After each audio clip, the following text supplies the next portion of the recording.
سورہ عصر. سورہ عصر کا تعارف. مقام نزول.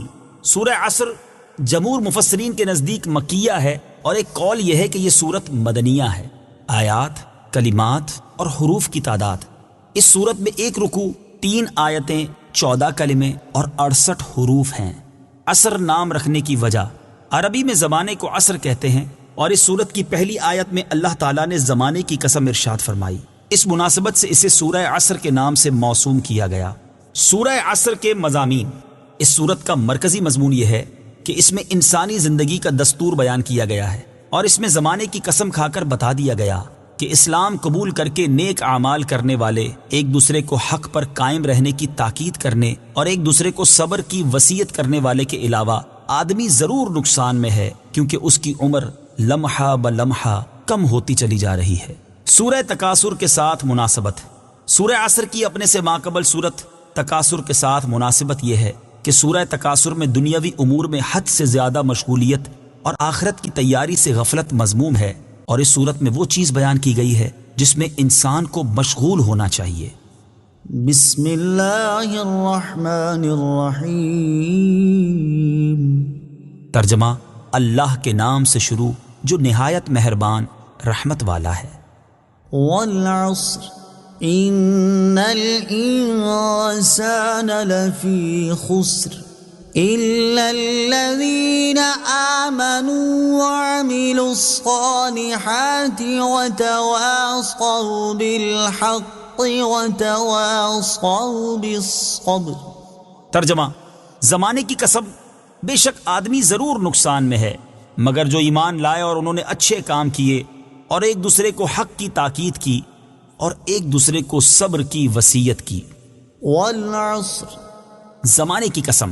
تفسیر صراط الجنان میں ہے، اس آیت میں مذکور لفظ عصر کے بارے میں مفسرین کا ایک قول یہ ہے کہ اس سے زمانہ مراد ہے، اور زمانہ چونکہ عجائبات پر مشتمل ہے اور اس میں احوال کا تبدیل ہونا دیکھنے والے کے لیے عبرت کا سبب ہوتا ہے، اور یہ چیزیں اللہ تعالیٰ کی قدرت و حکمت اور اس کی وحدانیت پر دلالت کرتی ہیں، اس لیے ہو سکتا ہے کہ یہاں آیت میں زمانے کی قسم مراد ہو. دوسرا قول یہ ہے کہ عصر اس وقت کو بھی کہتے ہیں جو سورج غروب ہونے سے پہلے ہوتا ہے، اس لیے ہو سکتا ہے کہ نقصان اٹھانے والے کے بارے میں اس وقت کی قسم یاد فرمائی گئی ہو، جیسا کہ نفع اٹھانے والے کے بارے میں ضحیٰ یعنی چاشت کے وقت کی قسم ذکر فرمائی گئی. تیسرا قول یہ ہے کہ عصر سے نماز عصر مراد ہو سکتی ہے، جو کہ دن کی عبادتوں میں سب سے آخری عبادت ہے، اور اس کی فضیلت کی وجہ سے یہاں اس کی قسم ارشاد فرمائی گئی ہو. چوتھا قول یہ ہے، اور اسی کی طرف دل جھکتا ہے، کہ یہاں زمانے سے تاجدار رسالت صلی اللہ تعالی علیہ وآلہ وسلم کا مخصوص زمانہ مراد ہے، جو کہ بڑی خیر و برکت کا زمانہ ہے. تو جس طرح اللہ تعالیٰ نے لا اقسم بهذا البلد میں حضور پرنور صلی اللہ تعالی علیہ وسلم کے مسکن و مکان کی قسم یاد فرمائی ہے، اور جس طرح لعمرک فرما کر آپ صلی اللہ تعالی علیہ وسلم کی عمر شریف کی قسم یاد فرمائی، تو اسی طرح یہاں والعصر فرما کر اپنے حبیب صلی اللہ تعالی علیہ وآلہ وسلم کے مقدس زمانے کی قسم ارشاد فرمائی. اس سے معلوم ہوا کہ سید المرسلین صلی اللہ تعالی علیہ وآلہ وسلم کا زمانہ سب زمانوں سے افضل، رسول کریم صلی اللہ تعالی علیہ وآلہ وسلم کا شہر سب شہروں سے افضل، اور آپ صلی اللہ تعالی علیہ وآلہ وسلم کی عمر مبارک سب کی عمروں سے افضل ہے. اعلیٰ حضرت رحمت اللہ تعالی فرماتے ہیں، وہ خدا نے ہے مرتبہ تجھ کو دیا، وہ خدا نے ہے مرتبہ تجھ کو دیا، نہ کسی کو ملے نہ کسی کو ملا، کہ کلام مجید نے کھائی شہا، تیرے شہر و کلام و بقا کی قسم. ان الانسان لفی خسر بے شک آدمی ضرور نقصان میں ہے.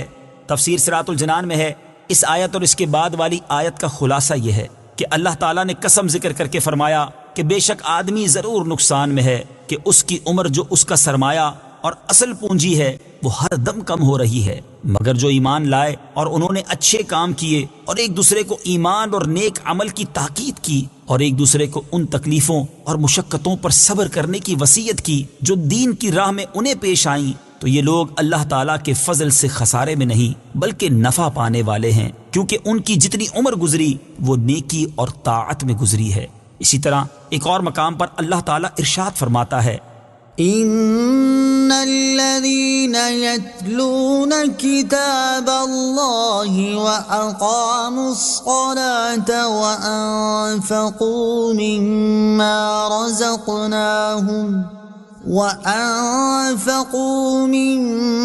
رزقناهم سرا وعلانية يرجون تجارة لن تبور ليوفيهم أجورهم ويزيدهم من فضله إنه غفور شکور۔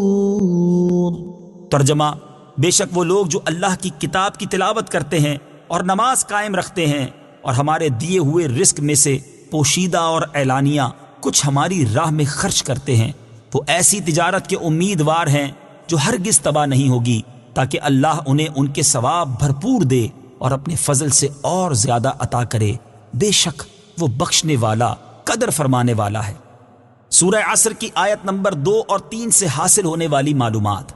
ان آیات سے 3 باتیں معلوم ہوئیں۔ نمبر 1، انسان کی زندگی اس کا سب سے قیمتی سرمایہ ہے، اور اس سرمایہ سے وہ اسی صورت میں نفع اٹھا سکتا ہے جب وہ اسے اللہ تعالیٰ کی اطاعت و فرما برداری میں خرچ کرے، اور اگر وہ یہ سرمایہ اللہ تعالیٰ کے ساتھ کفر کرنے، اس کی نافرمانی کرنے اور گناہوں میں خرچ کرتا رہا تو اسے کوئی نفع نہ ہوگا بلکہ بہت بڑا نقصان اٹھائے گا۔ لہٰذا ہر انسان کو چاہیے کہ وہ اپنی زندگی کو غنیمت جانتے ہوئے اللہ تعالیٰ کی اطاعت و عبادت میں مصروف ہو جائے۔ نمبر 2، انسان کی زندگی کا جو حصہ اللہ تعالیٰ کی عبادت میں گزرے وہ سب سے بہتر ہے۔ نمبر 3، دنیا سے اعراض کرنا اور آخرت کی طلب میں اور اس سے محبت کرنے میں مشغول ہونا انسان کے لیے سعادت کا باعث ہے۔ اللہ تعالیٰ ارشاد فرماتا ہے: ومن أراد الآخرة وسعى لها سعيها وهو مؤمن فأولئك كان سعيهم